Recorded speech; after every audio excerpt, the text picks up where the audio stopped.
अस्सलामुअलैकुम दोस्तों, मेरा नाम है उमेद अली और आप देख रहे हैं द इंस्पायरिंग वीडियोस। दोस्तों, आज की वीडियो का मेन टॉपिक है डू नॉट टेक रिवेंज, बदला बिल्कुल ना ले। शुरुआत करते हैं शेख सईदी की एक जबरदस्त कहावत से। वो कहते हैं कि तुम अपनी 1000 गलतियों के बावजूद खुद को पसंद करते हो, फिर तुम किस तरह से किसी की एक गलती की वजह से उससे नफरत कर सकते हो। या खुद गलतियां करना छोड़ दो या फिर दूसरों को माफ करना सीख लो। दोस्तों, अल्लाह सुब्हानहू व तआला फरमाते हैं कि जो शख्स अपना गुस्सा पी जाता है और लोगों को माफ करता है, अल्लाह सुब्हानहू व तआला उसको पसंद करते हैं। दोस्तों, हम जिस मुआशरे का हिस्सा है, जिस मुआशरे में हम रहते हैं, उस मुआशरे में लोगों ने कभी ना कभी किसी न किसी तरह से हमें जरूर कोई ना कोई दुख दिया होता है, हमें ठेस पहुंचाई होती है। इसी तरह से हमने भी लोगों का दिल दुखाया हुआ होता है। तो बेहतर तरीका यह है, अल्लाह की रजा के लिए हम लोगों को माफ कर दें और लोगों से माफी मांग लें अपनी गलतियों के लिए। इसी में हमारे लिए भलाई और सुकून है। सल्लल्लाहु अलैहि वसल्लम ने हर जगह पर यही दर्स दिया कि हमेशा माफ कर दो। माफ करना एक अव्वलीन दर्जी है, माफ करना एक बहादुर का काम है। इवन आप सल्लल्लाहु अलैहि वसल्लम ने जब मक्का फतेह किया तो वो कुफार जिन्होंने आप पर बेइंतहा और आपकी उम्मत पर, आपके फॉलोवर्स पर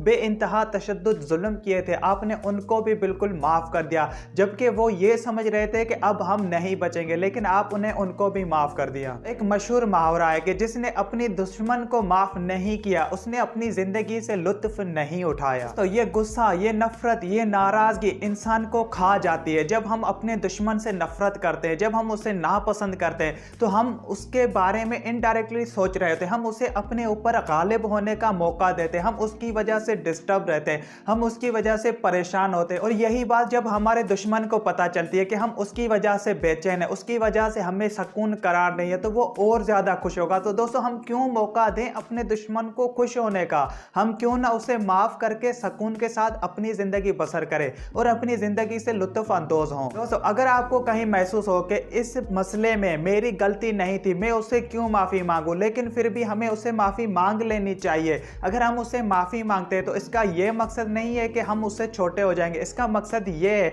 कि हम उस रिलेशनशिप को ज्यादा वैल्यू देते हैं अपनी ईगो से, अपनी सेटिस्फिकेशन से। हमें वो रिलेशनशिप ज्यादा इंपॉर्टेंट है। दोस्तों, वीडियो का एंड करेंगे मौला अली के इस कॉल से। आप फरमाते हैं कि अगर लोगों को इज्जत देना और उन्हें माफ कर देना तुम्हारी कमजोरी है तो तुम दुनिया के ताकतवर तरीन इंसान हो।